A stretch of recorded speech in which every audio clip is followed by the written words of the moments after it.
Hey, if you're the type of person who likes personal and professional development, you've gone to the conferences, you've gone to the workshops, you've purchased the books, you've had the coaching, you've had the counseling, you've been a part of masterminds, I really think that this episode is for you, which is why I call it keeping it real, not just in your mind. You know, as a peak performance strategist, even though we're going through a branding shift or transition now, I've spoken about topics that I know very well, that I've got accreditation in, that I have spoken on for years. And if you look at and listen to some of the topics, this tells you where I'm going. Radiate the brain and change the game. What's so hard about being you? Um, the right mindset is all you need. That's an affirmation I use. The cure for your life starts with you. Another affirmation. Quality of life. Some of the titles of some of the talks I've done. Aligned by design. What they all have in common is you. And I don't mean YOU as in you. I mean YOU as in you and as in me. You know, we all have certain concerns and we care about things that really matter to our heart. And that they only matter to our heart, but they are impactful in our decision making, in how well we feel, how happy we feel, how satisfied and how accomplished we feel as well, which is why I chose to speak about mindset. As you know, after many, many years ago, overcoming substance abuse and then overcoming cancer for a second time.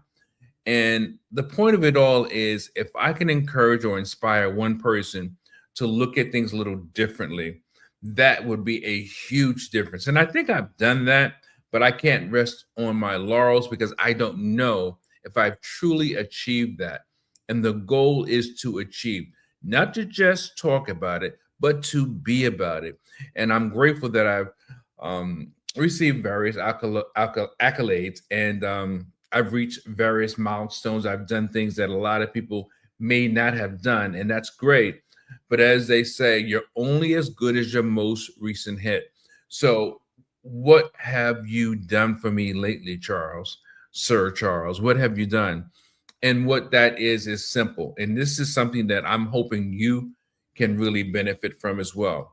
Number one, whatever you do or whatever you've done, keep doing it to the fullest. If best practices change, learn what those best practices are and keep going or double down on it.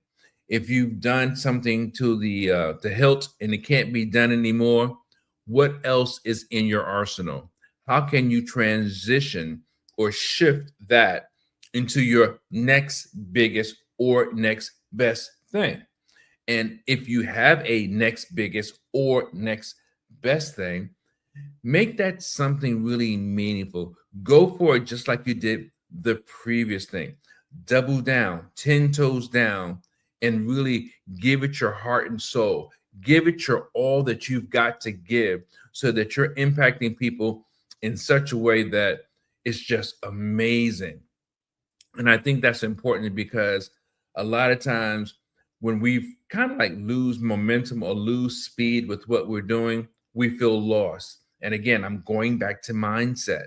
So, doing what you've done till you can't do it anymore. And if things have changed, find what else you have to move in the same direction with the same passion, the same energy, and do that to the best of your ability.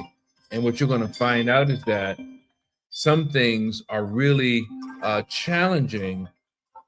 Of course, someone's trying to call me, so I have to call them back.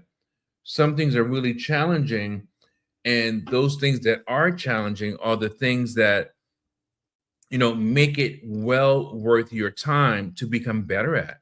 Because if you are to impact someone, you have to be able to, show your best self, the best version of you as it relates to that particular thing. And if you really want to make a mark in society, you want to do it. And as the song says, do it till you're satisfied, right? Do it till you're satisfied, but do it till you're satisfied while helping and impacting other people. And that is so key. Um, and here's the thing, you're not going to reach everybody. You're not going to save everybody. In fact, you may not know if you've impacted anyone at all.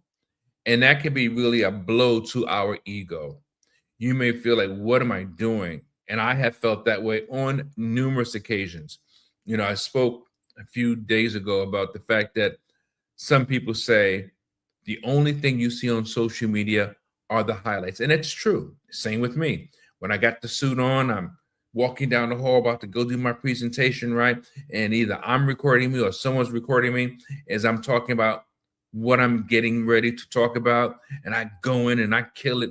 And then afterwards, I may even talk about what I did. But we don't always get that. Sometimes there's a lull. Things are just seemingly dry. And what has let me know that I still have to keep doing the work is when I've gone back to look at some of those clips on social media, and you come to find out you got 3, 4, 500 hits, or people have been viewing you more than you realize, maybe even 1,000 or so. It's like, whoa, so the work I'm doing is worthwhile. And that should tell you a lot about don't focus on the attention, just focus on your work. So when you're down in the dumps or your spirits are low, yeah, it makes sense. You're human, but keep doing the work. That's the most important thing, you know. And for me, I'm a spiritual person. I believe having that relationship with the Most High makes a difference in me being able to continue on. I try my best to listen for direction because I know that all the things that I'm doing, capable of doing, and have done is only because He has empowered me, only because He has impacted my life. So with that being said, if you have any questions, please feel free to contact me. I look forward to sharing with you all the things that may make a difference in your life. And like I always say, you've got to radiate the brain and change the game. I'll talk to you next time. Yeah, yeah, yeah, yeah. Uh-huh. You're sexy, so good to